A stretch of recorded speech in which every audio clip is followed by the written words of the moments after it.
Record. नमस्कार, ओम तत्सत। आप सबका स्वागत है। एक और बहुत ही एक्साइटिंग जो होने वाला है, कर्म योग के बारे में थोड़ा और समझेंगे और सांख्यों को आगे ले जाएंगे। सबको मैंने म्यूट किया है, जिनको बोलना हो प्लीज अपने आप को अनम्यूट करके बीच में अपनी बात रख सकते हैं। तो पिछले सप्ताह हमने शुरू किया था सांख्य योग में और आगे बढ़ना, और बहुत ही इंटरेस्टिंग पॉइंट पे आके वार्तालाप शुरू हुआ था, जहां हमेशा होता है इस पॉइंट पे आके जिज्ञासा बढ़ने लगती है। जो हम लोग की समझ होती है उसको हम चैलेंज करते हैं तो उसका द्वंद्व सामने निकल कर आता है, जैसा कि पिछली बार भी हमने देखा। और यही जो एक तरह का द्वंद्व कह लीजिए, जो एक तरह के हमारे क्वेश्चंस कह लीजिए, रिबटल कह लीजिए, जिनसे हमारी ज्ञान वृद्धि होती है। जब हम अपने आप को क्वेश्चन करते हैं, अपने अंडरस्टैंडिंग को क्वेश्चन करते हैं, उस कंडीशनिंग को क्वेश्चन करते हैं जो हमने शुरू से जिसका हम पार्ट रहे हैं। हम सब ज्यादातर जो लोग इस कॉल पर हैं वो उस सिस्टम का बाय प्रोडक्ट हैं जो हमें बहुत काम करने की ओर प्रेरित करता है कि ज्यादा काम करो, ज्यादा अच्छा नतीजा मिलेगा, ज्यादा अच्छा फल मिलेगा। मेहनत करो तो देखो कहाँ से कहाँ पहुंच जाओगे, और जितनी ज्यादा मेहनत करोगे उतना जिंदगी में तरक्की करोगे। तो it's very intuitive and very obvious and natural to ask the question कि भाई बिना फल की इच्छा रखे कर्म हो ही कैसे सकता है। And here comes the beauty, जिसको हम कर्म योग में और आगे समझेंगे। लेकिन कर्म योग समझने के लिए हमें सांख्य योग समझना पड़ेगा कि बिल्डिंग ब्लॉक क्या है कर्म का। और ये अंत में हम दोबारा देखेंगे कि एक कर्म को सिद्धि तक पहुंचाने के लिए क्या क्या चाहिए होता है। अभी उसमें टाइम है, लेकिन to prepare ourselves for the karma yoga, कि हम कर्म के साथ योग कैसे स्थापित करें। और जब हम इस योग की बात करते हैं, हम अपने आत्म की बात कर रहे हैं। जो हमारा आत्म है, जो हमारा पुरुष है, उस पुरुष का, उस आत्म का कर्म के साथ योग तभी स्थापित हो सकता है जब बीच में कोई इंसुलेशन नहीं आए। अगर बीच में कोई इंसुलेशन की लेयर आ जाएगी तो हमारा आत्म जो है कर्म के साथ योग स्थापित नहीं कर पाएगा। That current, that energy will not flow, क्योंकि बीच में आप इंसुलेट हो गए। जैसे कोई बिजली का तार होता है, उसके ऊपर इंसुलेशन होता है रबड़ का। तो जब तक वो इंसुलेशन आएगा तब तक आप प्लग में लगाते रहिए, प्लग को सॉकेट में लगाते रहिए, करंट फ्लो नहीं करेगा। तो ये जो हमारी आसक्तियां होती हैं, जो हमारी विषयेंद्रियां होती हैं, जो हम एक तरह से कामना उत्पन्न करके अपने आप को मटीरियलिटी में उलझा लेते हैं, ये इंसुलेट कर देता है हमारे पुरुष को कर्म से। और कौन से कर्म से? संचित कर्म से। So these are a few technical jargons I am throwing, because in due course you will hear all of them how they expand. But the first level to understand, जब हम सांख्यों की बात करते हैं, आत्म की बात करते हैं, तो आत्म को कर्म से योग तभी मिल सकता है जब उसके बीच में कोई माया नहीं आए, कोई आसक्ति नहीं आए। तो जब हम पिछली बार बात कर रहे थे, तो थोड़ा सा रिपीट करते हैं फॉर सेक ऑफ कंटिन्यूटी। कर्म योग है देता सबको एक शुद्ध विचार, कर्महीन ही संशय करते मन में लेके विकार। तो जब कर्म का योग स्थापित हो जाएगा हमारे पुरुष के साथ, तो सबको एक ही शुद्ध विचार आएगा। It's the same voltage of current that flows, 240 volts के लीजिए, 110 वोल्ट्स के लीजिए, जो भी ट्रांसफॉर्मर से पावर आपको मिल रही है, सबका एक ही करंट फ्लो होगा। केवल कर्महीन संशय कर सकते हैं। जो कर्म नहीं कर सकते, कर्म नहीं करना चाहते, वो मन में विकार लाके ये करने से ये फल मिलेगा, ये फल तो डिजायरेबल नहीं है, यह फल तो कम है, तो मैं यह कर्म ही क्यों करूं। तो जो कर्महीन जिसकी प्रवृत्ति होगी वही डाउट लाएगा। जिसकी प्रवृत्ति कर्महीन ना होने के बजाय पूरा कर्म करने की होगी, वो डाउट नहीं लाएगा कि मेरे को रिजल्ट मिल रहा है कि नहीं मिल रहा है। यदि हम कोई एक छोटी सी एग्जांपल ले, किसी ड्राइवर को कार या बस ड्राइव करके चंडीगढ़ तक जाना है दिल्ली से। अब वो अगर हर बात पे ये देखने लगे मैं चंडीगढ़ जा पाऊंगा कि नहीं, मैं जाऊंगा कि नहीं, मैं पहुंच रहा हूं कि नहीं, तो उसका सारा ध्यान जो है, जो उसका कर्म है ड्राइविंग, वहां से हटकर बार बार लक्ष्य की ओर जा रहा है। चंडीगढ़ कब पहुंच रहा हूं, मैं चंडीगढ़ जा रहा हूं कि नहीं जा रहा, मैं वहीं जा रहा हूं कि गलत जा रहा हूं। यही ड्राइवर यदि अपना कर्म ड्राइविंग पे लगाए, और ड्राइविंग का कर्म क्या है? ड्राइविंग का कर्म है अपने यंत्र को ठीक रखे, स्वयं को ठीक रखे, गाड़ी को ठीक रखे, अपनी दिशा को ठीक रखे, अपनी गति को ठीक रखे, तो वह निश्चय ही अपने गंतव्य स्थान पर पहुंचेगा। लेकिन अगर वो कहीं ट्रैफिक को, जैसा कि मैं अक्सर देखता हूं शहरों में, हम लोग पेशेंस लूज करके जहां थोड़ा बहुत ट्रैफिक जैम होता है, हम कुछ लोग ऑपोजिट साइड में चले जाते हैं। नतीजा क्या होता है? सबके लिए ग्रिड लॉक हो जाता है, सब अपनी दिशा से भटक के सब अपने गंतव्य स्थान पे नहीं पहुंच पाते हैं। और इसका कारण क्या होता है? इन द फर्स्ट प्लेस अपने कर्म से भटकना। हम सोचते हम अपने गंतव्य स्थान जल्दी पहुंच जाएंगे, फल पे ज्यादा अटक जाते हैं, कर्म को भूल जाते हैं। जैसे ही कर्म को भूल जाते हैं, गंतव्य स्थान अपने आप खो जाता है। तो कर्म है जिनका मात्र भोगना, लक्ष्य स्वर्ग को पाना, वे ही ऐसी वाणी बोले जिससे जी ललचाना। अरे, लेफ्ट वाले से काट लो, राइट से काट लो, वहां कोई नहीं खड़ा, जब आगे का ट्रैफिक आएगा तो देखा जाएगा। वो लक्ष्य को पाने की इतनी उत्सुकता होती है उनमें कि वह कर्म को भूल जाते हैं। जी को खुश करती वे बातें हर कोई अपनाए, अज्ञानी अक्षम और दुर्बल किंतु वे कहलाए। ऐसी विस्मित वाणी देती ब्रह्म ब्रह्म आभास, बुद्धि हरथी भोग विलासी आसक्ति का वास। तो एक इसमें छोटा सा हमें पॉइंटर यह मिल जाता है लाइफ में सही जगह जाने का और सही तरीके से जाने का, कि जैसे ही आपको लगे कि कोई चीज आपको समय से पहले मिल रही है, सारे प्रोटोकॉल्स को तोड़ के, तो आपको एक डाउट जरूर आना चाहिए कि इसमें कहीं तो कुछ गड़बड़ है, गोलमाल है भाई, सब गोलमाल है। अगर कोई चीज आपको अनायास ही, चाहे कोई बोले स्टॉक मार्केट के इतने रिटर्न्स में दिलाऊंगा, मार्केट 20% दे रहा है, मैं 70% दिलाऊंगा, या ये रास्ता दिखा रहा है 3 घंटे, मैं 2 घंटे में पहुंचाने का रास्ता दिखा देता हूं शॉर्टकट। तो जो भी आपको फल की तरफ प्रेरित करे और फल की तरफ बहुत ही मैग्नीफाई और एम्पलीफाई करके प्रेरित करे, इसका मतलब वह कहीं ना कहीं आपकी बुद्धि को हरा जा रहा है, आपको भोग विलासी बनाया जा रहा है, आपको किसी न किसी आसक्ति का शिकार बनाया जा रहा है। ये पहला एक रेड फ्लैग एकदम से खुल जाना चाहिए। हाँ, कई बार ऐसा होता है कि लॉटरी लग जाती है, असीम कृपा हो जाती है और सब कुछ इतना मिराकुलसली हो जाता है जैसा हमने सोचा नहीं था। तो हो जाए वो बात अलग है, लेकिन यदि कोई आप में ये भावना डाल रहा है कि इतने रिटर्न्स मिलेंगे, इतनी जल्दी लक्ष्य पे चले जाओगे, इतना ज्यादा तुम्हें प्राप्त होगा, अगर कोई दूसरा इस तरह का प्रलोभन दे रहा है, तो यह विस्मित वाणी जो है आपको भ्रमित करने के लिए है, आपको आपके कर्म से हटाने के लिए। उसमें कहीं ना कहीं किसी का वेस्टेड इंटरेस्ट है, ताकि आप अपने कर्म से भटके, उसका वेस्टेड इंटरेस्ट हो जाए, आप तो अवश्य अपने लक्ष्य और अपने गंतव्य से भटक जाएंगे।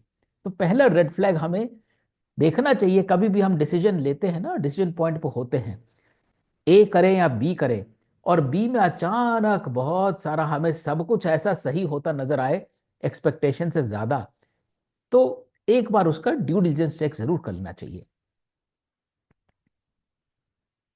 वेद बताते त्रिगुण निर्गुण, खोज सत्य का मार्ग, राग द्वेष ना पाल है अर्जुन, योग अक्षेम परित्याग। पास समंदर जाने पर तालाब का है जो मान, ब्रह्म प्राप्त हो जाने पर उतने ही वेद समान। अगर हम समंदर के तट पे खड़े हों, क्या हमें किसी तालाब में डुबकी लगाने की, किसी नदी में गोता खाने की इच्छा होगी? नहीं, क्योंकि सारा समंदर हमारे सामने है, सारा असीम जिसमें जल है, जलाशय हमारे सामने है। तो वैसे ही जब हम बिल्कुल भ्रम प्राप्त करने की अवस्था में होंगे, तो हमें वेदों की भी आवश्यकता नहीं पड़ेगी, उस ज्ञान की भी आवश्यकता नहीं पड़ेगी, क्योंकि कहीं ना कहीं हमें संपूर्ण जगत का ज्ञान हमारे सामने होगा और हम उस ज्ञान को सहज ही स्वीकार कर सकते हो। तो यह ब्लिस, यह जो आनंद है, यह तभी प्राप्त हो सकता है जब आप उस इंसुलेशन वाली लेयर को हटा दे, ताकि आपका आत्म जो है, आपका पुरुष जो है, कर्म के साथ योग स्थापित कर पाए। कर्म तेरा अधिकार है, ना फल का करो विचार, और कर्म ना करने हेतु कभी ना हो तैयार। ये बहुत ही ज्यादा पॉपुलर कोटेड श्लोक है गीता का। कर्मण्येवाधिकारस्ते माँ फलेषु कदाचन, माँ कर्म फल हेतुर्भुर्मा ते संगोत सत्व कर्मणि। हमारा पूरा का पूरा अधिकार सिर्फ और सिर्फ हमारे कर्म पर है। हम अपने कर्म को कैसे कर सकते हैं, कितना कर सकते हैं, कितनी इंजेन्युइटी के साथ कर सकते हैं, कितना अपना सारा आत्मबल लगा दे, जैसे हमने ओम तत्सत की शुरू में भी बात की थी, आगे भी करेंगे। ओम के द्वारा क्या क्या रिसोर्सेज हम गार्नर कर सकते हैं उस कर्म को पूरा करने के लिए, वो सारा हमारा अधिकार क्षेत्र में आता है। उसमें कहीं कोई इंटरफेरेंस की गुंजाइश नहीं है, उसमें कहीं कोई शॉर्टकमिंग नहीं है।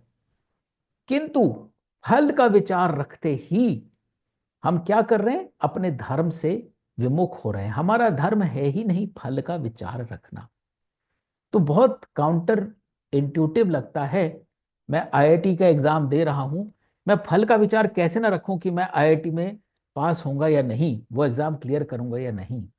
बट यही गीता का सार है, पास होना या फेल होना मेरे अधिकार क्षेत्र के बाहर है। वो हम आगे भी सीखेंगे कि क्यों और कैसे, और पास होने के लिए और क्या चीजें चाहिए। बट वेरी फैक्ट इज, इस समय हमारा धर्म है उस परीक्षा के लिए जी जान मेहनत करना, उसके अलावा बिल्कुल नहीं। क्योंकि बहुत सारी और चीजें भी, अगर हम फल सोच के बैठेंगे और हमें नहीं मिलेगा तो हम बहुत डिप्रेस होंगे, जैसा हम सुनते भी हैं कई जगह। और कई विद्यार्थी जो हैं, बहुत यंगस्टर्स जो हैं, गलत कदम भी उठा लेते हैं सिर्फ इस कारण से कि फेलियर मिलता है।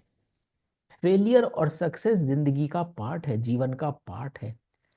यदि हम फल और सुफल की ही कामना करते रहेंगे तो हमें वो रेजिलियंस कभी डेवलप नहीं होगी, और हम इस भेद को स्वीकार ही नहीं पाएंगे कि कोई भी फेलियर हमको क्यों हो रहा है। और बहुत हद तक जिसको हम इस जनरेशन में देखते हैं, मेंटल हेल्थ, ये फॉर्चुनेटली जब हम बड़े हो रहे थे तो हमारी वोकेबलरी में, हमारे इर्द गिर्द कम्युनिटी में ये वर्ड, ये फ्रेज नहीं था, मेंटल हेल्थ। ऐसा नहीं कि ये विकार नहीं था, ये चैलेंज नहीं था, लेकिन as a diagnostic, as a disease नहीं था, एज अ वोकेबलरी। अब इतनी आसानी से क्यों आ गया है घर घर में? क्योंकि हम रेजिलियंस खो बैठे हैं, हम सक्सेस पे ही निर्भर कर रहे हैं, क्योंकि आउटकम पे फोकस है। कर्म पे फोकस करेंगे और फल नहीं मिलेगा तो फिर ध्यान जाएगा कि कर्म में क्या त्रुटि रह गई थी, क्या यह कर्म मेरे लिए था भी या नहीं, क्या मैंने पूर्ण कर्म किया था या नहीं। तो फोकस स्वयं पे जाएगा, फोकस आने वाले फल पे नहीं जाएगा। और उस कर्म को निभाएंगे पूरी श्रद्धा से तो रिजल्ट वही आएगा जहां हमें होना चाहिए। यदि हम उस फील्ड को बिलोंग करते हैं तो अपनी परफेक्शन को उस लेवल तक ले जाएंगे और वो रिजल्ट मिलेगा। और यदि हम उसको बिलोंग नहीं करते हैं तो हमारी जो प्रारब्ध है वो हमें किसी और तरह धकेल रही है, वो कह रही है भाई बच्चे तेरा ये रास्ता नहीं है, ये फेलियर तेरे लिए वेकअप कॉल है कि ये रास्ता तुम्हारा है ही नहीं। तो फेलियर को प्रोसेस करने के बहुत तरीके होते हैं, लेकिन प्रोसेस हम तभी कर पाते हैं जब हम कर्म पे फोकस रखते हैं। कर्म से उत्पन्न लाभ हानि को चित्त परे जो रखे, हे धनंजय तभी समत्व कर्म योग को भोगे। और इसी में यह सीड है कर्म योग का। कर्म के साथ योग तभी स्थापित हो सकता है जब बीच में फल का इंसुलेशन नहीं आए। मैंने अपना कर्म किया, उसके बाद लाभ हुआ तो वह लाभ मेरा नहीं है, पूरी सृष्टि का है, क्योंकि मैं अपने उस लक्ष्य के करीब पहुंचा जिसके लिए जो मेरा प्रारब्ध है। और यदि हानि हुई तो भी सृष्टि की हानि है, क्योंकि मैं उस तरफ नहीं जा रहा जहां मुझे नहीं जाना चाहिए। अगर मैं जाता तो उसमें सृष्टि की हानि होती, सृष्टि मुझे उस ओर ले जा रही है जहां मेरा प्रारब्ध है।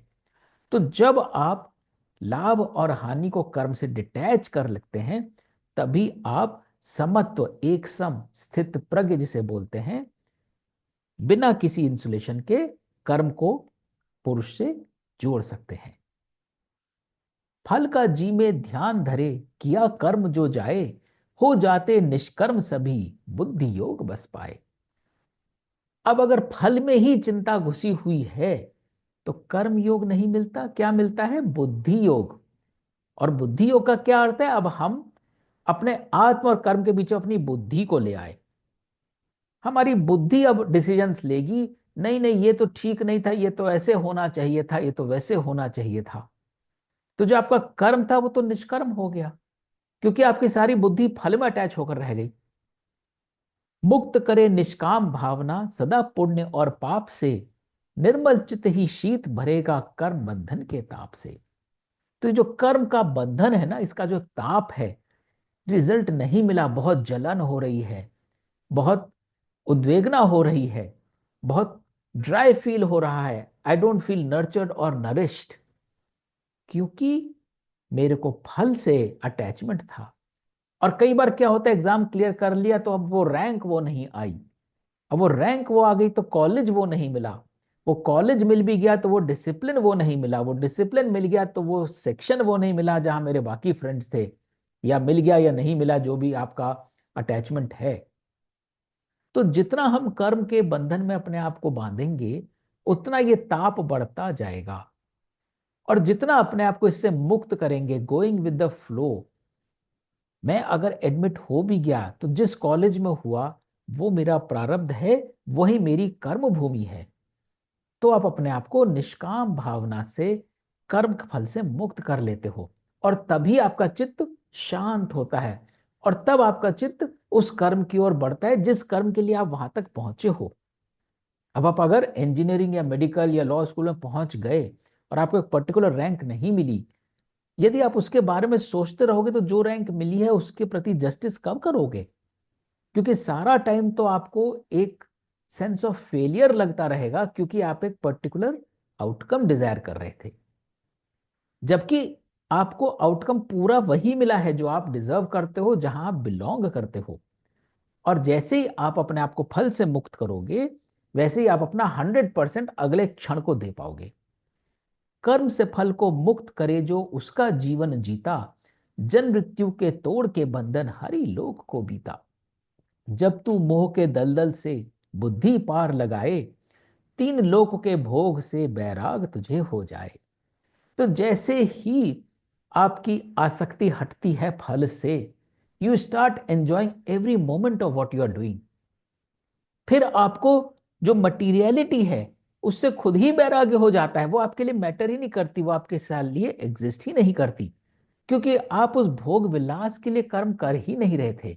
एक इंजीनियर आप इसलिए नहीं बन रहे थे, और ये वाकई बहुत गलत कंडीशनिंग है जहां भी होती है, कि आप इंजीनियर बनोगे तो आपको अच्छी नौकरी मिलेगी, तो आपके घर में अच्छा पैसा आएगा, तो आप अच्छा घर मकान बना पाओगे, अच्छी जिंदगी जी पाओगे, आपका सोसाइटी में स्टेटस होगा, आपको एक बहुत प्रोस्पेरिटी मिलेगी। आप इस सब के लिए इंजीनियर बन रहे हो। सबसे बड़ी परेशानी इस लॉजिक में यही है कि इनमें से एक भी अगर नहीं हुआ, आप इंजीनियर या डॉक्टर या अकाउंटेंट या लॉयर नहीं बन पाए, तो डिप्रेशन। आप जिस फील्ड में बनना चाहते थे वो वाले नहीं बन पाए, तो डिप्रेशन। आप बन गए लेकिन आप जिस शहर में रहना चाहते थे वो नहीं हो पाया, तो कंपैरिजन और डिप्रेशन। आप उस शहर में हो लेकिन अपने पड़ोसी से ऊंचा घर नहीं है आपका, तो डिप्रेशन। वो हो गया लेकिन आपके घर में पोर्श बीएमडब्ल्यू या फेरारी नहीं खड़ी, तो depression. There is no end to it. जब ये मोह का दलदल होता है ना, ये इतना अंदर खींचता है आपको, दलदल में आप तैर के बाहर नहीं निकल सकते। जब आप पहले स्टेप पे ही उससे दूर हो, आप इंजीनियर इसलिए नहीं बन रहे हो कि आपको ये सारे 8 काम करने हैं। आप एक प्रोफेशनल इसलिए बन रहे हो क्योंकि you believe you can do justice to your self, your atma, by following that trade. आप में वाक शक्ति बहुत अच्छी, आप अच्छा बोलते हो, आप एनालाइज बहुत अच्छा करते हो, you are bound to be a good lawyer. आपका एक एनालिटिकल माइंडसेट है, आप सब कुछ एनालाइज अच्छे से कर लेते हो, you are bound to be a good management consultant. आपकी बुद्धि बहुत प्रखर है, you will succeed as an engineer. तो आप इंजीनियर इसलिए बनो क्योंकि आप में वो शक्ति, वो प्रतिभा है, स्पर्धा है। तो आप जाइए, उसको फुलफिल करिए, अपना धर्म निभाइए। Be a good soldier, be a good pilot, be a good driver, be a good engineer, be a good lawyer, and make the entire universe and cosmos more productive and increase its joy quotient. That is the idea of being a good professional. Being a good professional is not gaining more material comfort. Material comfort तो और 10 तरह से भी आ सकता है, उसके लिए तो प्रोफेशनलिज्म के बारे में भी क्या सोचना। किंतु अगर आप में बुद्धि है तो बुद्धि को उस ओर लगाइए जहां वो आपको त्याग के द्वारा जन कल्याण के ओर ले जाए। लोक जगत की बातें सुन यदि बुद्धि बह जाए, प्रभु बेल में निश्चल हो फिर चिर विश्राम वो पाए। और इसीलिए आत्म के साथ साक्षात्कार बहुत आवश्यक है। आपने आज ये सेशन अटेंड कर लिया और आप वापस अपने एनवायरमेंट में गए और आपका कलीग कल बोला, अरे यार किसकी बात सुन के आ रहा है तू, ये तो जरूरी है, अगले साल तक तो ये बनना ही है, इस पॉइंट तक जाना ही है, फलाना न फलाना स्टेज लानी है, प्रमोशन होना है, बेस्ट लॉयर बनना है, बेस्ट डॉक्टर बनना है। तो यदि आपकी बुद्धि फिर बह जाए तो स्वयं के साथ फिर कनेक्ट करिए। ये ठीक है, ये बाहर से इनपुट मिला आपको, उसको वैलिडेट करिए, क्या ये इनपुट अगेन आपकी बुद्धि तो नहीं हर रहा। अगर कोई कह रहा है आपसे कि इतनी जल्दी में प्रमोशन मिल सकता है ये करने से वो करने से, should you be driving yourself for the promotion और should you be driving yourself for your betterhood? Yes Amita, please unmute yourself and you can speak. Hi, I mean, that's so nice to hear. Really sorry, it's been super last months. But thank you. And I know कि I have मैंने of course last time attend किया था, मगर of course as you said अभी भी थोड़े I mean I don't have full understanding. So my question is कि लक्ष्य और फल, ठीक है, उसमें तो फर्क है, राइट? नहीं तो आप कौन से डायरेक्शन में जाएंगे वो तो कभी प्लानिंग हो ही नहीं सकती है। कि अगर आप, मेरा लक्ष्य ये है कि मुझे इंजीनियर बनना है या मैनेजमेंट में जाना है वगैरह, तो that's important, right? So because आप बोल रहे हैं कि अरे अगर नहीं हुआ तो आपकी प्रावत है ही नहीं इसलिए नहीं हुआ and all that, but you might say कि नहीं मुझे फिर से ट्राई करना है, उसके लिए तो आप अपने ऊपर लेंगे ये, you know, if a Yes. Failure and then you will And try again, right? So my question is, I mean, I might say, oh, मैं, मुझे पता है कि मैं बहुत अच्छे सीईओ बनूंगी, मुझे स्पर्धा है, मेरे पास कॉम्पिटेंस है, मैं कर सकती हूँ वगैरह। सो उसके बेसिस पे आई हैव लक्ष्य। So I'm getting a little bit so practically speaking, how does it really work uh, so between फल आप and लक्ष्य? आप अपने, पहली बात तो दो चीजें हैं, उस लक्ष्य को पहले एनालाइज करें, उस लक्ष्य का ड्राइवर क्या है।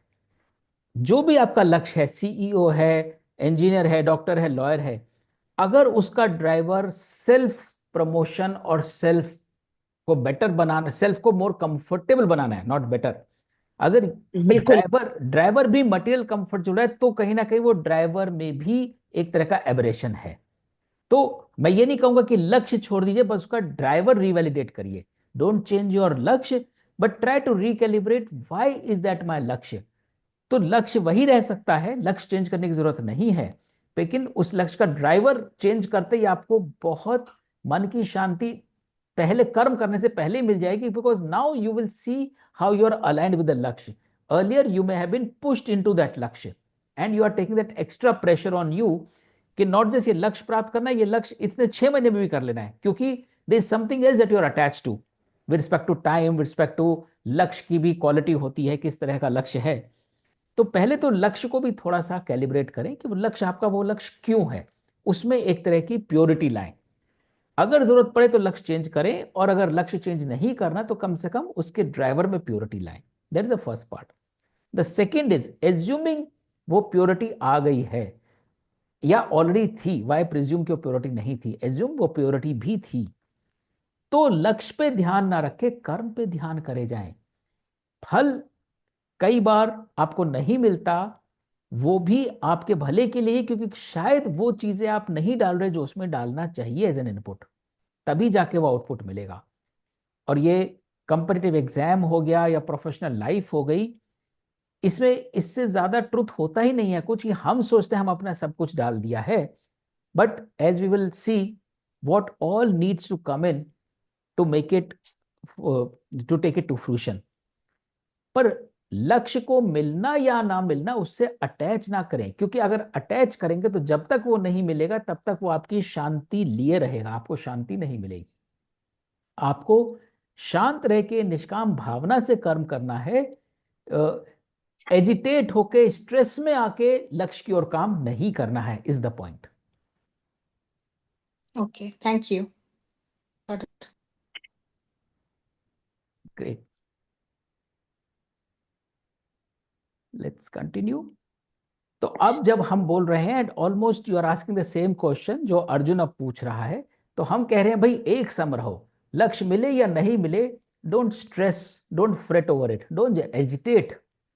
तो अर्जुन कह रहा है स्थित प्रज्ञ की हे केशव कैसे हो पहचान, कैसे वह बोले चले रुके, ले कैसे उसको जान। कि भाई ये कौन लोग होते हैं जो स्थित प्रज्ञ होते हैं, कैसे दिखते हैं, कैसे मैं पहचानूं ये स्थित प्रज्ञ है, and I may learn something from him और हर। तो कृष्ण बोलते हैं सुनो पार्थ, जो मन में आती त्यागे अपनी इच्छा, स्थित प्रज्ञ वही है जिसकी आत्मा शुद्ध और स्वच्छ, दुख से ना घबराए जो, ना सुख में फूला समाए, राग द्वेष ना छूते जिसको, स्थित प्रज्ञ कहलाए। और स्थित प्रज्ञ की बात कहां से आई है? स्थित प्रज्ञ की बात वहां से आई है कि यदि आपके, this is very very relevant to the question you just asked, यदि आपके जर्नी में आपके टारगेट को अचीव करने में कोई भी बाधा आई है, कोई भी रेजिस्टेंस आई है, कोई इंपेडिमेंट या हिंड्रेंस आई है, यदि आप उसको देख के घबरा जाते हैं, दुखी हो जाते हैं, स्ट्रेस लेते हैं, your capacity to get up and continue and rejoin that मुहिम गेट्स इम्पेयर्ड। बात सिर्फ इतनी सी है कि आपका जो पोटेंशियल था, और हम आगे कृष्ण पक्ष और शुक्ल पक्ष में भी सीखेंगे, अक्षरब्रह्म योग में इसको और डीपली विजिट करेंगे। इसलिए the beauty of Gita is के सारे कॉन्सेप्ट्स इंटरट्वाइंड हैं। तो कई तरह से ये चीजें समझाई जा रही हैं कि वाई इट इज इंपॉर्टेंट।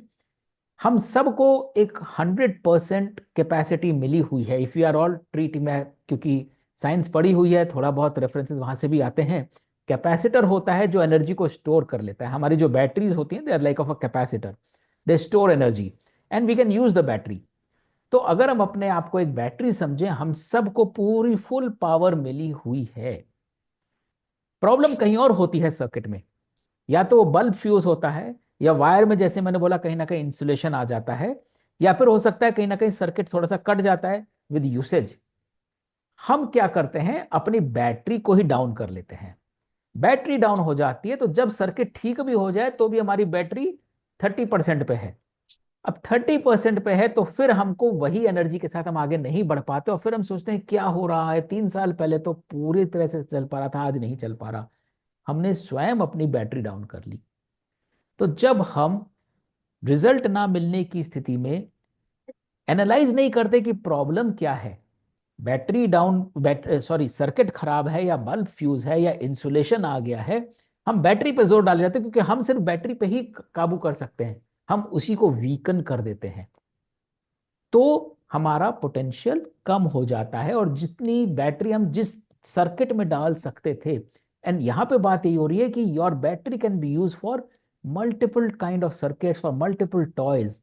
एक बड़ा टॉय है, उसके लिए अलग बैटरी चाहिए, probably you need to look for another battery, and together you can power that toy. हम बिना ये जाने कि उसमें दो बैटरी चाहिए, हम अपने आप को परेशान करे जा रहे हैं, एक बैटरी से वो टॉय को चलाने की कोशिश कर रहे हैं। तो स्थित प्रज्ञ वो होता है जो जब रिजल्ट ना मिले तो अपनी बैटरी डाउन नहीं करता, और रिजल्ट मिल जाए तो अपनी बैटरी हॉट नहीं करता कि डबल फोर्स से चला रहा है, अरे वाह ये मैंने चलाई है, मैं तो और चलाऊंगा, देखो कितना मजा आ रहा है। So we need to preserve our energy and be economous, क्योंकि जो रिजल्ट है वो हमारे हाथ में नहीं है। Result is a outcome of several dynamic factors. कुछ ना पाकर भी जो खुश है, पाकर भी ना हर्ष, स्थिर है जिसका चित्त सदैव प्रतिपल दिन और वर्ष। और ये नगेट मैंने पर्सनली बहुत बेनिफिट किया है। कुछ लोगों को जो पहले जुड़े हैं उन्होंने ये कई बार सुना भी है, and that is my experience. For each of us it can be a different श्लोक विच रेजोनेट्स, कि जिस प्रकार कछुआ कुछ छूते निज में सिमटा जाए, स्थित प्रज्ञ प्राणी को भी सुख दुख ना छू पाए। लोग बोलते हैं ऐसा कैसे हो सकता है कि हमको सक्सेस मिले और हम खुशी ना महसूस करें उस सक्सेस की, हम उसमें फूले ना समाये, या ऐसा कैसे हो सकता है कि दुख हो और हम उसमें दुखी होकर ना बैठ पाए। तो हमारी भी टेम्पटेशंस होती हैं, हमारी भी ट्रैपिंग्स होती हैं, अटैचमेंट्स होते हैं, डिजायर्स होते हैं। और ये श्लोक जो है बिल्कुल कछुए को रेफरेंस देता है। कछुआ, अ turtle, the moment something touches it, it immediately withdraws its limbs under the shell. It says, it is threat. This is not for me. I am not made for this. It could be dangerous. उसका shell ही है जो उसे protect कर सकता है, और कुछ protect नहीं कर सकता। क्योंकि नीचे से तो बहुत सॉफ्ट होता है। तो जैसे वो लिम्स को विड्रॉ कर लेता है, वो हार्ड एज अ स्टोन नजर आता है बाकी जो उसका एक्सटर्नल एनवायरमेंट है उसको। और we have seen several videos जहाँ पे कोई एनिमल है, कोई प्रेडेटर है जो उसको तंग कर रहा है, वो उसे किक कर दे, कुछ भी कर दे, it just continues to roll like a stone, as if उसमें कोई कॉन्शियसनेस, कोई प्राण है ही नहीं। तो जैसे ही, ये एक और नगेट है, जैसे ही आपको लगे किसी चीज के प्रति आपका मोह बढ़ रहा है, आसक्ति बढ़ रही है, it can be a relationship, it can be a food item, it can be a dress. आप शॉपिंग गए, सामने विंडो में आपको बहुत खूबसूरत ड्रेस दिख रही है, and you say wow, I wish I had this dress.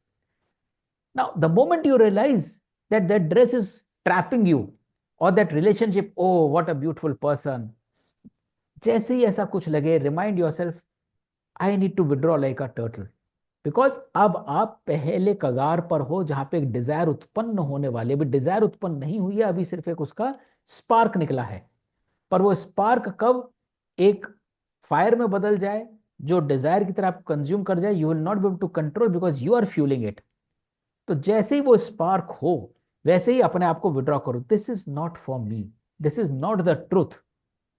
मैं ये नहीं कह रहा हूं कि आपको कोई चीज अच्छी लगे तो उस अच्छे लगने को डाउट करो, बट जिस चीज को आपको पता है कि वो आपका अटैचमेंट है, वो मोह का कारण है, पहली बार तो कोई चीज अच्छी लगेगी, वो आपको पता चलेगा, वो इंट्यूशन से ही अच्छी लगेगी, वो तो एक एनर्जी है जो आपको अट्रैक्ट कर रही है।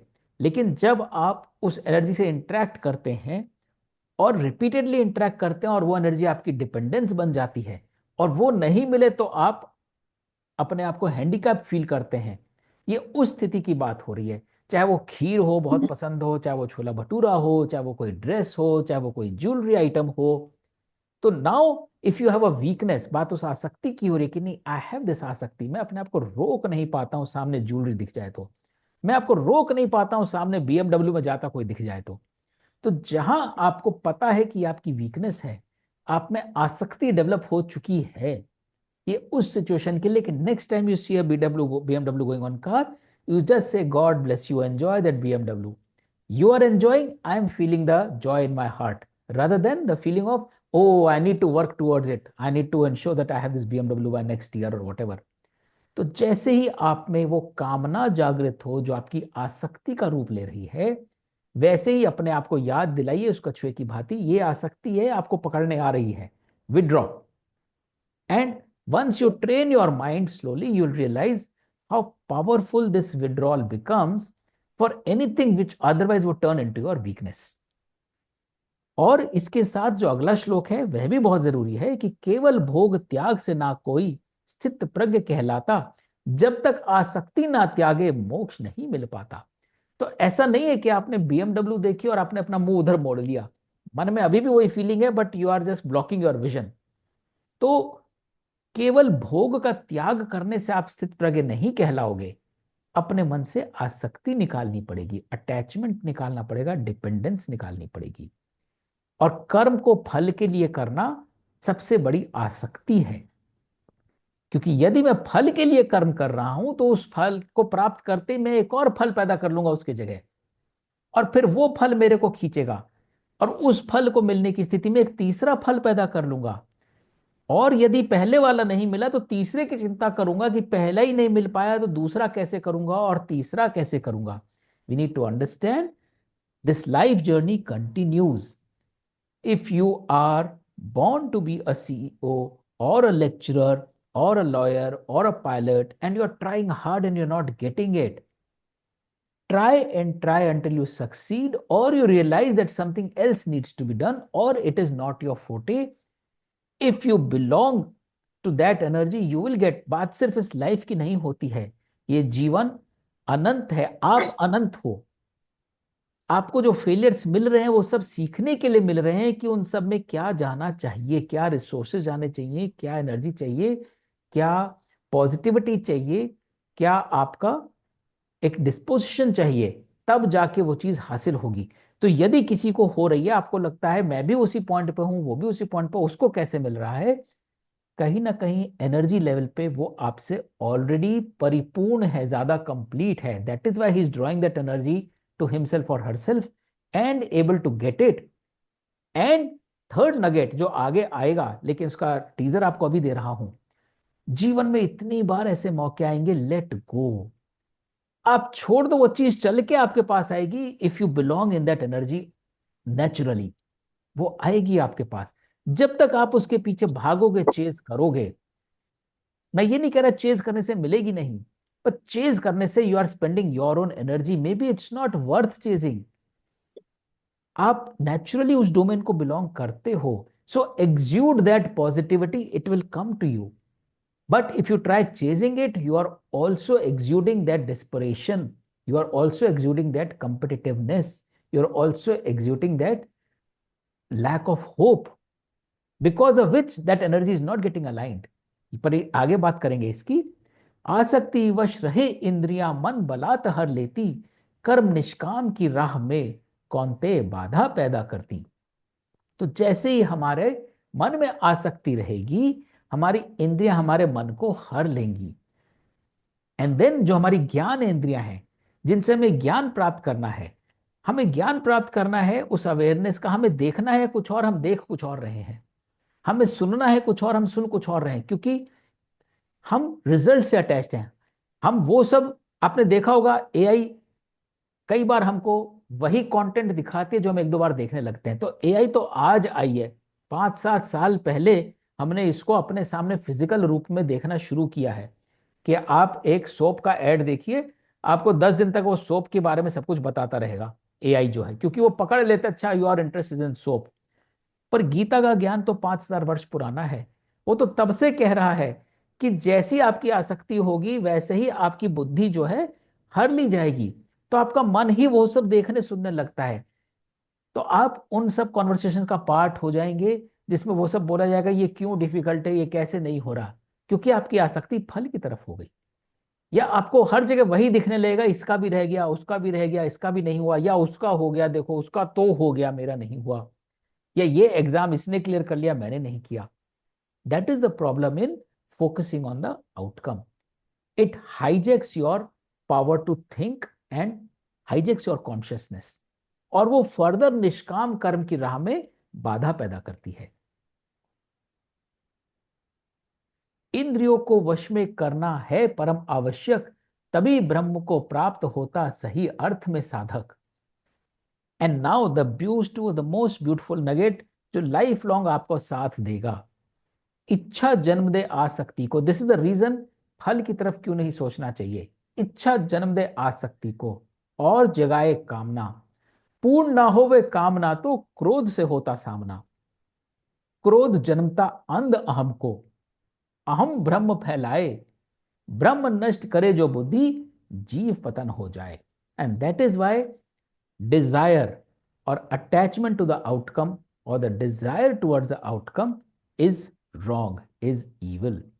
जैसे ही आप आउटकम की तरफ सोचते हो, आप में एक डिजायर पैदा होती है, यू अटैच योर सेल्फ, एक अटैचमेंट क्रिएट हो जाता है उस आउटकम के लिए, और डिजायर पैदा हो गई। अब वो डिजायर फुलफिल नहीं हुई तो क्रोध, क्रोध is a very physical manifestation of stress.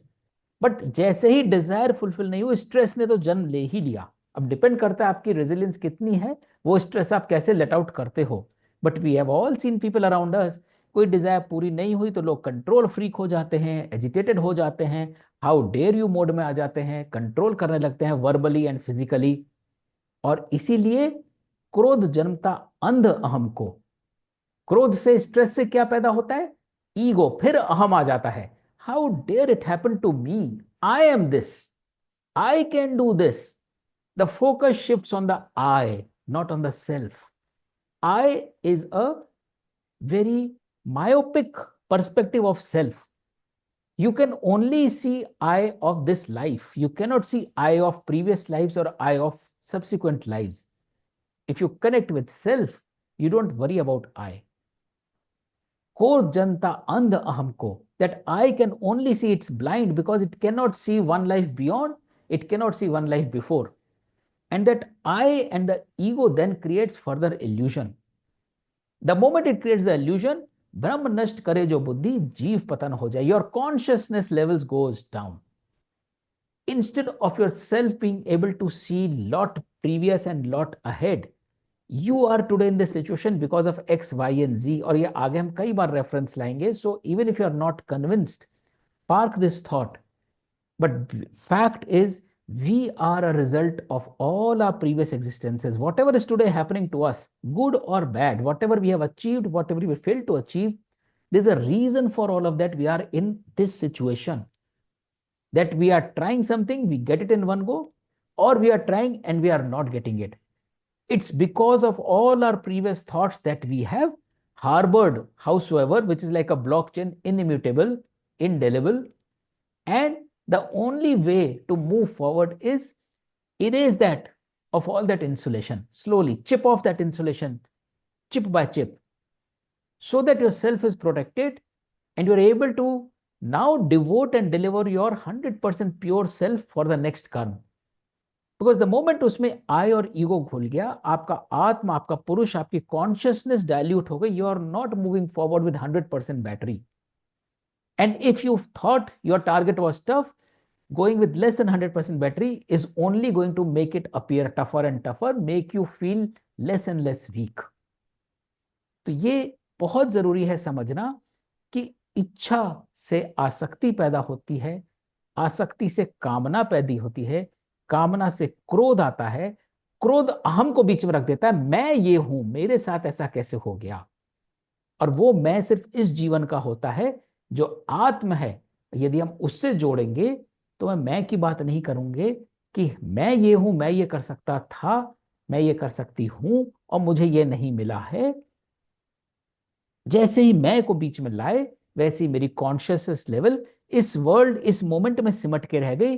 Where as my self is design to take me to all eternal existences. इसलिए स्थित प्रज्ञ होना बहुत आवश्यक है कर्म योग स्थापित करने के लिए.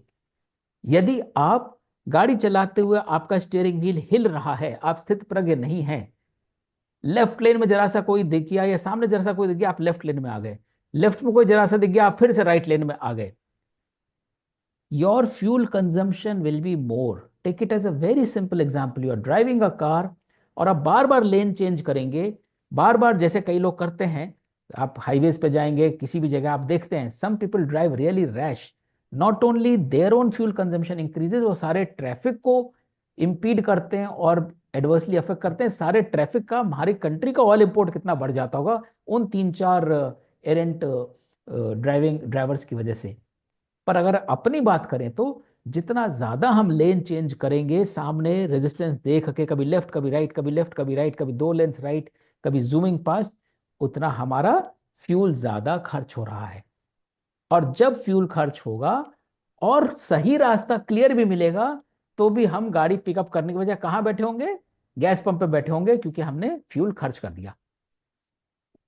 तो that is why we need to be aware of attachment with outcome and its impact on our self.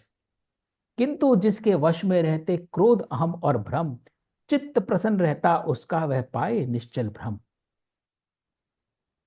प्रसन्न चित्त रहे जो मानव, दुख का रहे अभाव, स्वयं हरि की मूरत है वो, स्वयं हरि की छाव. जीते जो ना निज इच्छा को, रखे कैसे स्वभाव, इच्छा बैठी मन के द्वारे, बैठा घेरे तनाव. This is the root. If you have to ever analyze why you are not getting what you thought you should be getting, whatever it is, happiness, money, position, status, role, मन के द्वारे में इच्छा बैठी हुई है. जब तक इच्छा बैठी हुई है, वो एक इंसुलेशन बैठा हुआ है, उसको घेर के क्या बैठा हुआ है? तनाव बैठा हुआ है. जीते जो ना निज इच्छा को, रखे कैसे स्वभाव. स्वभाव क्यों बोलते हैं? ये उस आत्म का भाव है. स्व, स्व मीन सेल्फ. वो अपने सेल्फ के भाव को कैसे रखे, क्योंकि वो सेल्फ तक जा ही नहीं रही है वो एनर्जी. उसके पहले इच्छा का डेरा बैठा हुआ है, जिसको घेर के तनाव बैठा हुआ है. पवन जो बहले जाती है बीच समंदर नाव, एक ही इच्छा खेल जाती बुद्धि के दांव. So much of emphasis on इच्छा इन सांख्य योग, because Krishna really wants you it through all of these verses कि आपका आत्म सुरक्षित रहे, आपका कोर सुरक्षित रहे. यदि आपको अपने जीवन में बहुत कष्टों का सामना करना पड़ रहा है, बहुत फेलियर्स देखने पड़ रहे हैं। एक तो चीज है कि वो आपका प्रारब्ध है, दूसरा उसका एक ही कारण है कि आप अपनी पीरियड्स एक्सपीरियंस में बहुत इच्छाओं से बंधे बैठे हुए थे। It is that energy that needs to be loosened up. This is your time ज्ञान के द्वारा। बहुत पहले आप में से एक ने पूछा था आसक्ति से भक्ति की ओर कैसे जाएं। सिर्फ ज्ञान के द्वारा। जितनी आसक्ति है, यह ज्ञान रखें कछुए की भांति ये मेरे लिए नहीं है। यह ज्ञान रखें पिछले हर जन्मों में मैंने इच्छा पकड़ के बैठी हुई थी, ये उसी का फल है, मैं उससे मुक्त नहीं हो पा रहा हूं। वही एक इच्छा है। जैसे मेरी नाव समंदर में ठीक चल रही थी, अचानक the wind started blowing and it just steered my boat of course. That is what इच्छा डज टू आवर बुद्धि। जो अपनी इच्छाओं का, इंद्रियों का परित्याग करे, स्थिर प्रज्ञ कहलाए मां बहो और ब्रह्म को प्राप्त करे। मानो जिसको जगत अंधेरा योगी जाने सवेरा, सुख जो सारे जग को भाए योगी का दुख घेरा। जहां पे लोग अंधेरा देखते हों, जिसमें लोगों को एक्साइटमेंट नजर नहीं आता हो, वहीं आप अपने आप से कनेक्ट कर पाओगे, जहां कोई डिस्ट्रैक्शन नहीं हो। और जो सुख सारे जग को भाते हैं, योगी के लिए वही दुख का सोर्स बनते हैं। तो जो योगी है, वो योग तभी स्थापित कर सकता है जब बीच में इंसुलेशन नहीं है। योगी उन चीजों को इंसुलेशन समझता है, जिसको सारे लोग मटीरियल समझ रहे हैं और कंफर्ट समझ रहे हैं, योगी के लिए वो इंसुलेशन का कारण है। नदियां कितनी व्याकुल हों सागर में करे विश्राम, स्थिर प्रज्ञ मन प्रांगण करती सब इच्छाएं निदान। एंड कितने मेटाफर्स देके, इट्स अमेजिंग के फिलोसफिकल तो है ही, स्पिरिचुअल तो है ही, बट कितने मेटाफर्स लाइफ के गीता में मिलेंगे आपको।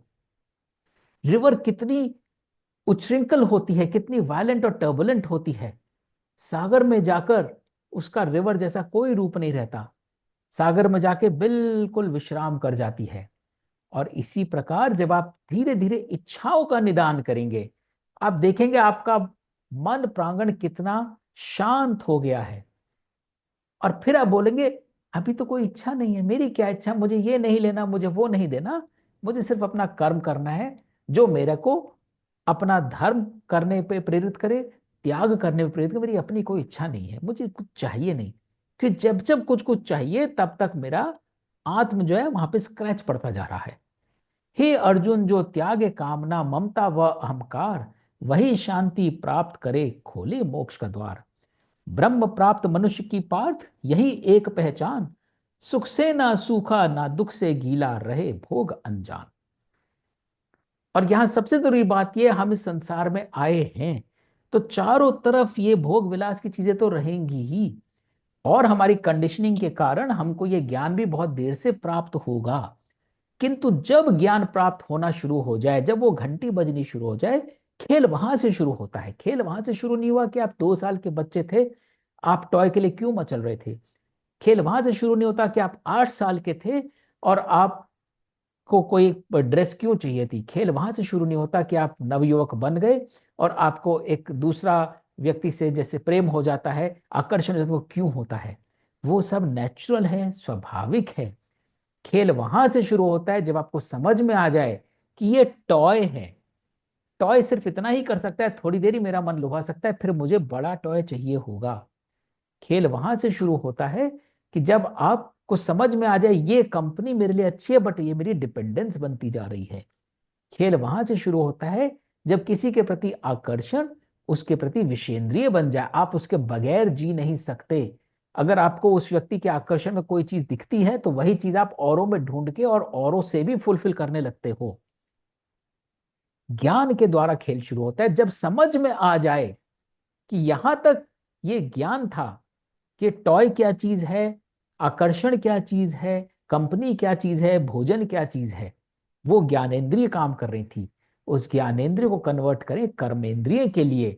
अच्छा, जलेबी बहुत अच्छी लगती है, क्या मैं बना सकता हूं? खुद बना के खाओ, कितना आनंद आएगा। Don't always look for a shop and go and gate it and खा खा के मोटे हो जाओ। और जब वो चीज आप कर्म करने लगे तो उससे बंधे नहीं। आपने जलेबी देखी, आपने जलेबी बनाई, आपने खाई भी, आगे अगले पड़ाव पे चलिए। Now don't get stuck to that jalebi कि अब मेरे को हर खाने के बाद एक जलेबी चाहिए ही चाहिए, वो बन जाती है आपकी विषेंद्रिय। तो आप स्थित प्रज्ञ होंगे तभी आप ज्ञानेंद्रियों को कर्मेंद्रियों में बदलकर वहां रुक जाएंगे, उसको विषेंद्रिय नहीं बनने देंगे। अगर आप स्थित प्रज्ञ नहीं होंगे तो आप कर्म का योग स्थापित करने के बजाय बुद्धि का योग स्थापित करेंगे। I want this, I need this, I have to get it. तो ये है सार सांख्यों का। आज समाप्त होता है अध्याय 2। Just revisiting some of the shlokas that are relevant and one can make note of it. नास्तो विदिते भावे ना भाव विदिते सत। वेरी सिंपल श्लोक, वेरी वेरी पावरफुल, कि जो चीज सत्य नहीं है उसकी विद्यता का भाव नहीं है, इट इज नॉट इटर्नल। और जो सत्य है उसकी विद्यता का अभाव नहीं है। जो सत्य इज इटर्नल, असत्य इज ट्रांजिएंट एंड मोमेंटरी। नैनम छिंदंती शस्त्राणी नैनम दहती पावक न चैनम क्लेदियंतापो न शोषति मारुता। जो हमारा आत्म है, पुरुष है, इसको कोई नहीं काट सकता, इसको कोई नहीं जला सकता। हाँ, इसको हम ही जला सकते हैं, स्क्रैच कर सकते हैं इच्छाओं के द्वारा। वो हमें अवॉइड करना है। कर्मण्यवाधिकारस्ते माँ फलेषु कदाचन माँ कर्म फल हेतुर्भूर्मा ते संगोस्तु कर्मणि। हमारा अधिकार क्षेत्र सिर्फ हमारे कर्म पर है, फल पर हमारा अधिकार क्षेत्र नहीं है। और इसीलिए कर्म फल की चिंता करते हुए अपने कर्म से विमुख नहीं होना चाहिए। यदा संहरते चायम कूर्मा संगनीव सर्वशम इंद्रियाणि इंद्रियास भरते सत्य प्रज्ञा प्रतिष्ठिता। जिस प्रकार एक कछुआ कुछ फील करते ही अपने आप को विड्रॉ कर लेता है, उसी प्रकार अपनी इंद्रियों को हमें विड्रॉ करना चाहिए जैसे ही हमें ये अवेयरनेस हो कि हम एक आसक्ति के ट्रैप में फंसते जा रहे हैं। एंड लास्टली, ध्याय तो विषयानुपस संगस्ते शुच पूजायते संगस्तता संजायते काम कामोत क्रोधो भी जायते। जैसे ही आपके मन में इच्छा होती है उससे कामना जागृत होती है, कामना पूर्ण नहीं हो तो उससे क्रोध उत्पन्न होता है। क्रोधाद भवती सम्मोह सम्मोहात स्मृति विभ्रम। जैसे ही क्रोध पैदा होता है हमारी स्मृति को वो हर लेता है, बुद्धि को हर लेता है। स्मृति वृत्ति वृषाद बुद्धि नाशो बुद्धि नाशात प्रण पश्यति। और जैसी बुद्धि हर जाती है हमारा कॉन्शियसनेस लेवल ड्रॉप हो जाता है। So we take a pause over here and I am very well aware कि बहुत डाउट अभी भी रहेगा कर्म के प्रति, फल के प्रति। But hold your horses, stay where you are in that doubt zone, क्योंकि बहुत अलग अलग तरह से ये आपको चिपन करेगी। तब जाके आपको वो ज्ञान प्राप्त करने की भी शक्ति आएगी कि कर्म फल की तरफ से अपने आप को विमुख क्यों करना चाहिए।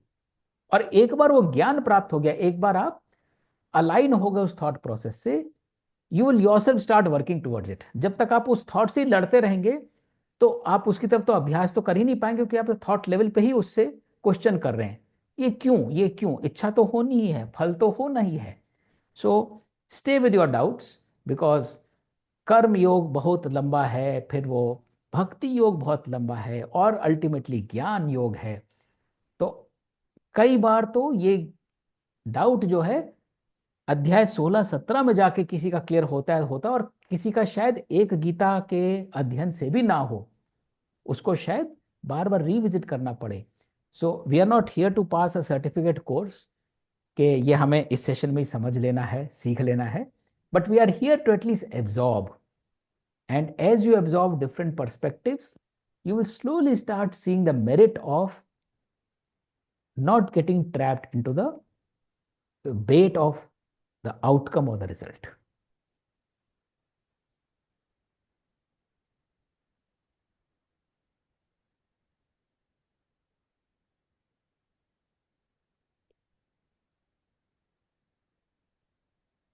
Happy to listen from others. Anybody has any thoughts, any ideas, queries? मैं पूछना चाहती हूँ कि ये प्रारब्ध क्या हमारा भाग्य होता है या सिचुएशंस होती हैं? एक तरह से सिंप्लीफाइड नॉलेज में बोले तो यस, क्योंकि prarabdha is basically unresolved karma. So prarabdha is an uh opportunity to resolve your karma, and भाग्य इसलिए बोल सकते हैं कि उससे आप एस्केप नहीं कर सकते। तो अगर वो भाग्य समझते हैं आप, भाग्य is what you are fated to face, then yes, प्रारब्ध is that resolve karma. Okay, thank you. Yes Subhash ji. Question ये है कि आपने योग के बारे में बात किया है श्लोक नंबर 69 में, तो योगी का आपका क्या मतलब है? योगी वो होता है जो अपने आप को, आत्म को, अपने पुरुष को उस ईश्वर से, ब्रह्म से जोड़ लेने में सक्षम होता है, वो है योगी। या उस दिशा में प्रयत्न भी कर रहा है, शायद वो जोड़ नहीं पा रहा, लेकिन ना उसका प्रयत्न है कि वो ये करे, वो दूसरी दिशा में मुंह खोल के नहीं खड़ा हुआ। तो योगी वो है जो अपने आत्म को, अपने पुरुष को ब्रह्म के साथ जोड़ने की कोशिश कर रहा है, वह योगी है। Thank you. मैं कुछ बस थॉट शेयर कर रही हूँ। जी। हाँ, जो आपने अभी एक्सप्लेनेशन में कहा कि हम किसी एक चीज पीछे पड़ते फिर मिलती नहीं है, सब भी होते हैं, तो मेरा एक निजी अनुभव रहा है और मैंने काफी ओवरकम भी किया है उसको, कि मुझे हमेशा ऐसा लगता है कि हमें एक अज्ञात का डर होता है कि अगर मैं आई सिचुएशन अगर मेरे हाथ में नहीं आएगी तो मैं कैसे जीऊंगी या मेरा कैसा होगा। तो हमें अज्ञात का डर बहुत जगह पे होता है, और उसकी वजह से शायद ये हो जाता है। लेकिन मेरे पर्सनल लाइफ में मैंने ये देखा कि कुछ नहीं होता है actually, everyone survives and everyone survives nicely. तो थोड़ा सा वो डर अगर हम निकाल पाए तो और भी हम लोग ब्रह्म के करीब जा सकते हैं ऐसे। बिल्कुल सही कह रहे हैं, डर ही है जो हमको रोकता है।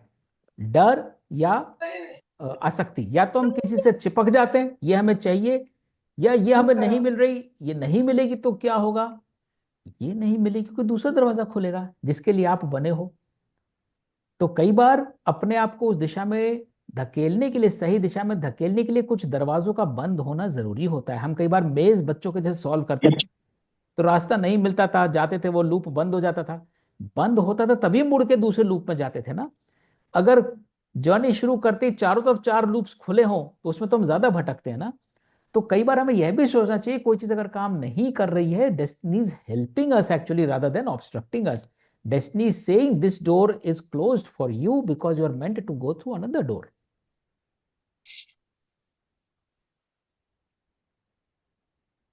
हाँ सुभाष जी, आप दोबारा, आपने शायद हैंड रेज किया क्या?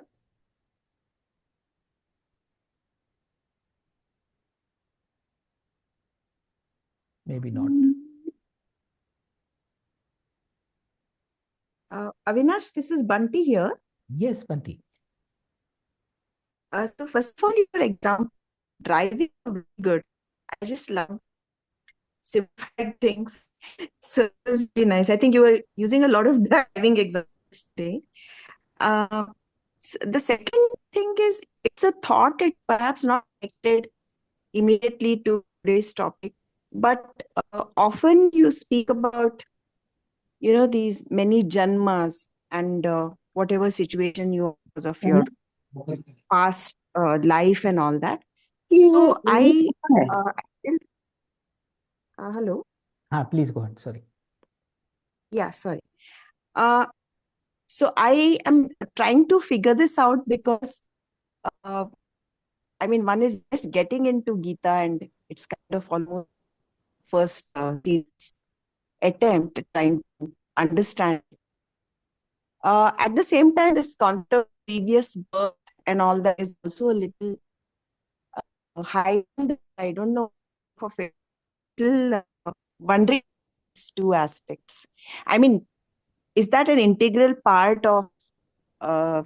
Is it said as much? I mean, I'm sure it is. Just trying to. I don't know if I'm expressing myself properly. No you are absolutely, you are expressing yourself. और ये थोड़ा सा हम आज time spend करेंगे। राज ने भी ये सवाल पूछा था दो क्वेश्चंस पहले, दो सेशंस पहले, कि भाई ये what is the evidence to it, कि भाई जन्म होता है और दोबारा भी जन्म होगा एंड ऑल ऑफ दैट। तो ये कैसे, कितना सच है और कितना ये इंटीग्रेटेड रहता है इस सब में। तो short, in a short way answering the previous question, क्योंकि I just saw Raj is also here. तो there are evidences of past lives. People specialize in past life regressions. There are concepts like Akashic records, and there are also documented histories of reincarnations and rebirths. So even if there are few, and if people can substantiate कि ये हुआ था, that is a proof enough कि ये exist करता है. The more relevant proof again, मैं थोड़ा सा डाइग्रेस होके एक एनालॉजी लेता हूँ. I also kind of practice homeopathy, and some of my friends who are hardcore allopathic doctors, they doubt it and say कि इसका एविडेंस बताओ, क्लिनिकल ट्रायल्स हुए हैं कि नहीं, ये कैसे वर्क करता है, and all of that. So I cannot explain or prove the evidence of the efficacy of homeopathy through allopathic protocols, क्योंकि वो उस रेलम के बाहर है. होम्योपैथी में मेटीरियल सब्सटेंस होता ही नहीं है रेमेडी में, जो क्लिनिकल ट्रायल में उस फिजिकल एलिमेंट को आप प्रूव करेंगे. बट होम्योपैथी के अपने प्रूविंग्स होते हैं जो कि सब्सटेंशिएटेड हैं, डॉक्यूमेंटेड हैं, and it's a science. Why I am drawing that analogy is, यदि हम अध्यात्म को भी फिजिकलिटी के थ्रू ही समझना चाहेंगे तो भी हम फेल हो रहे हैं. अगर हम बोलते हैं रीइंकार्नेशन समझाओ आदमी को दिखा के कि इसका हुआ था, अब जब दोबारा होगा जरूरी वो फिल्मों के जैसे ऐसा नहीं है कि वो पहले दिखता है तो दूसरा भी उसका शक्ल वैसा ही होगा, बात करने का ढंग वही होगा. हमें अध्यात्म के द्वारा ही आत्म को समझना पड़ेगा. हम अध्यात्म को फिजिकलिटी के द्वारा समझ रहे तो हम फिर उसको एक तरह से लिमिट कर रहे हैं कॉन्शियसनेस को. सबसे बड़ा प्रूफ यह है कि एक ही जन्म में, एक ही फैमिली में जन्मे दो बच्चे, इवन द ट्विंस जो आइडेंटिकल ट्विंस होते हैं, उनका स्वभाव जमीन आसमान का अंतर होता है उसमें. तो जिस तरह से हमारी बॉडी, हमारी फिजिकलिटी इनहेरिट होती है, हमारे स्वभाव भी तो कहीं से इनहेरिट होंगे ना. Nothing can become totally out of scratch, out of zero एक प्रकृति बन गई तो उसकी भी कोई इनहेरिटेंस तो आ ही रही ना कहीं से. तो सबसे बड़ा प्रूफ ऑफ कंटिन्यूस एग्जिस्टेंस हमारा स्वभाव ही, हम क्यों एक तरह से फील और बिलीव करते हैं which is so different from somebody else. And ये हम आगे अक्षय ब्रह्म योग में जाके और स्थापित हो जाएगा ये, जब हम उस चीज को समझेंगे. हम जब गुस्से में होते हैं, हमारे एक पल से अगले पल की अवस्था कैसे ट्रांजिशन करती है. हम गुस्से में होते तो अगले पल में हम शांत नहीं होते, तो अगर हम गुस्से से निकलते हैं तो अगला पल गुस्से में ही एंटर करते हैं. So what is true for one पल is true for one day. आप रात को अगर स्ट्रेस में सोते हैं, अगले दिन आप एट पीस नहीं उठ सकते, आपके पूरा हैंगओवर रहेगा. What is true for a day is true for a week. What is true for a week is true for a month, for an year and also for a lifetime. हम ये नहीं बोल सकते कि ये सब moment, day, week, month, year के लिए तो ट्रू था, लाइफ के लिए ट्रू नहीं है. क्योंकि फैक्ट इज हम जिस स्टेट से निकलते हैं, we do carry all that, a print of that.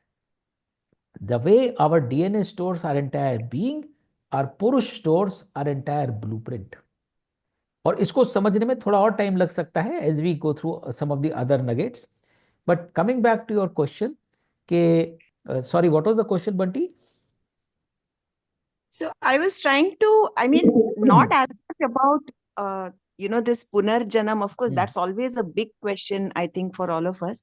But because this concept is entering the Gita and the explanation and the way we have to move forward and plan our actions.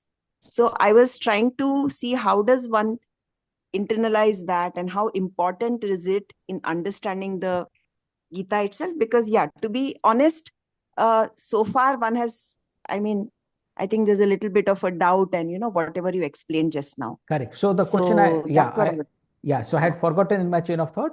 So even if you want to park this question, even if you want to assume कि ये एक ही life है और आप exist नहीं करने वाले हो, आपका बैलेंस सारा यहीं खत्म हो जाएगा, you will not carry forward. Even if you want to subscribe to that, in this life itself, as I said, you may want to expunge your records at the end of this life, but short of one life, you will feel the reality of whatever is your state of mind in one moment will continue to the moment, and therefore across days, across months, across years, across stages of life.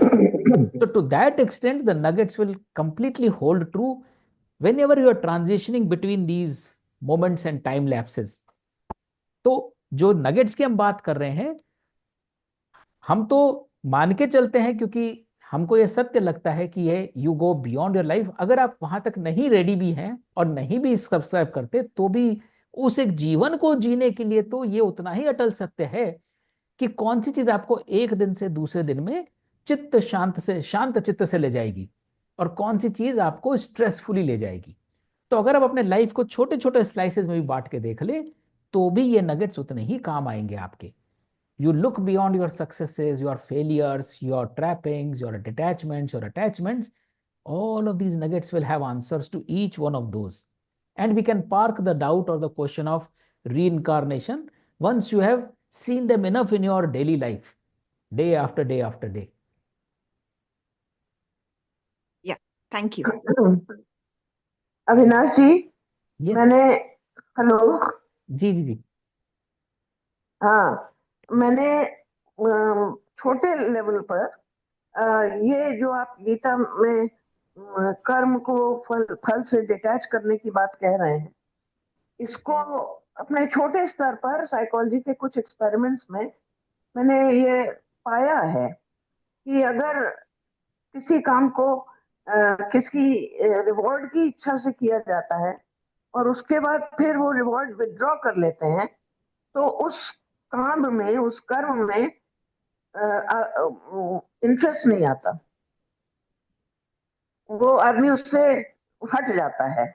तो इसलिए ये, और अगर कोई उसके लिए reward नहीं दिया जा रहा है तो फेलियर के बाद भी उसमें चलता है। ये कुछ हद तक गीता के जो कॉन्सेप्ट है फल में आसक्ति, उससे जरूर रिलेटेड है। मैं इससे ज्यादा उसको इस समय लंबा समय लेके नहीं बोलना चाहती। और दूसरे, फ्रस्ट्रेशन से एग्रेशन होता है, ये भी बहुत से साइकोलॉजिकल एक्सपेरिमेंट से यहाँ तक तो लोगों ने देखा है, लेकिन इसके आगे और इसके पीछे लोगों ने इस पर ध्यान बहुत नहीं दे पाए हैं, बिकॉज उनकी वो गीता की ट्रेनिंग नहीं है। आप बिल्कुल सही कह रहे हैं, and will just respond to this observation and then we will continue off record. मैंने खुद अपने निजी जीवन में डिफरेंट सिचुएशंस में देखा है। जैसे मेरे बेटे को कहीं हॉस्पिटलाइज करना था, तो हम गए एक प्राइवेट हॉस्पिटल में। Private hospital is totally driven by rewards. तो वो उसको सिर्फ ड्रिप चढ़ाने के लिए they charge 35,000 rupees. Overnight hospital stay, सिर्फ सलाइन चढ़ाया and gave me a bill of 35,000 rupees, and they are purely motivated by profits. तो हमें पता है प्राइवेट हॉस्पिटल्स क्या क्या नहीं करते to ensure that their cash registers are ringing, and they are motivated by that. Does not mean वो patient को बेस्ट केयर दे रहे हैं। सेकेंड, जैसे ही हम वहां से निकले, we moved him to a army hospital, जहां पे कोई रिवॉर्ड का कैरेट नहीं है। Patient comes, they are not tied to ये अमीर पेशेंट है कितने दिन रहेगा, they get their salary. The moment that carrot or the bait of reward is not there, their mind is also not thinking of for reward. Their mind is only thinking, अच्छा ये patient है, इसकी क्या file है, इसका क्या situation है, क्या करना है। तो ये हमारे जीवन में हमें हमेशा देखने को मिलेगा। हम कई बार उसे एक ट्रांजिएंट ट्रुथ की वजह से समझ के पकड़ लेते हैं, बट वो सिर्फ ट्रांजिएंट होता है, वो इटर्नल ट्रुथ नहीं होता है। जो भी बिजनेस मॉडल हम रिवॉर्ड के द्वारा डालते हैं कि एम्प्लॉयज ये करवाओ, उनको फिर रिवॉर्ड दे दो, जब तक रिवॉर्ड मिलता है एम्प्लॉयज बात मानते हैं। रिवॉर्ड हटा लेते हो, वो कंप्लायंस बन जाता है, फिर वो कंट्रीब्यूशन नहीं बनता। तो ये, और इसी को बोलते हैं नास्तो विदिते भावे ना भाव विदिते सत्य। जो चीज इटर्नल नहीं है, जो इनहेरेंटली ट्रुथ नहीं है, आप लाख उसको स्टिलेट्स पे लगा के खड़ा कर लीजिए, वो एक दिन ढहेगा ही ढहेगा, because that is not what it's eternal truth about it is. तो रिवॉर्ड जो है मैनेजमेंट थ्योरी में प्रोपेल कर सकता है, थोड़े टाइम तक वर्क कर सकता है, वो आपको रेजिलिएंट नहीं बनाएगा। रिवॉर्ड हटते ही you will face consequences and you will perhaps spend more the cost than what you did on the rewards, and we see that time and again. आपको वो एम्प्लॉय छोड़ना पड़ेगा, cost of rejection, cost of retention, cost of hiring, there are हजार management principles which already we are point towards that. So we are already above time. Yes. मैं अभी recording बंद करता हूँ। I'll hang on for few more minutes for any thoughts anybody has to share. सबका जुड़ने के लिए बहुत बहुत धन्यवाद। अगले हफ्ते वी विल स्टेप इनटू कर्म योग। सो होप करता हूं कि थोड़ा सा रिफ्लेक्ट करेंगे सांख्य योग के ऊपर। आत्म क्या है, पुरुष क्या है, आसक्ति क्या है, इच्छा क्या है, क्योंकि इनको समझ के ही हम कर्म योग स्थापित कर पाएंगे। नहीं तो हम डाउट्स के साथ जाएंगे तो वही डाउट्स हमें पुनः सांख्यों की तरफ खींचते रहेंगे वापस, rather than taking us forward. But then we are on a journey, so we'll continue to converse. Thank you so much for joining us. Thank